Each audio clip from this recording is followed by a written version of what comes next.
The man cut open the bullet, and it was full of water. Arthur was shivering all over. He took out another bullet. Fortunately, this bullet was in good condition. He poured the gunpowder onto the wood. He picked up some dry branches. He placed them on the gunpowder. Then he picked up a knife. He tried to rub it to create a spark, so he pressed the knife against the cartridge case. He struck the handle of the knife with a stone. The gunpowder was successfully ignited. He took off his clothes.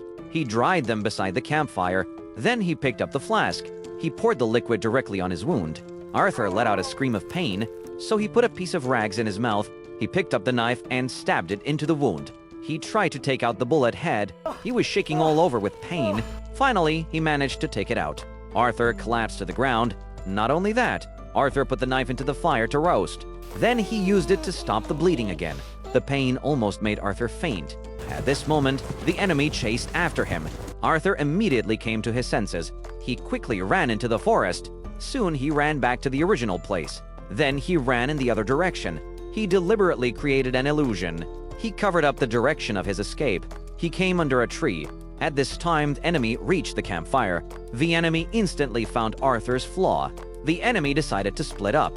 The enemy followed the footprints to search, but the footprints suddenly disappeared. The enemy became alert immediately. Arthur was hiding in the tree. The enemy sensed something was wrong. The enemy looked up at the tree. Arthur didn't dare to move. He held the knife in his hand, ready to fight back. But the enemy didn't find Arthur, and Arthur's wound was still bleeding. When the enemy was about to leave, the blood dripped in front of the enemy. The enemy immediately reacted. Arthur directly threw the knife. The enemy was killed. Arthur accidentally fell from the tree. He landed on the enemy and wasn't injured. He took the enemy's clothes and gun.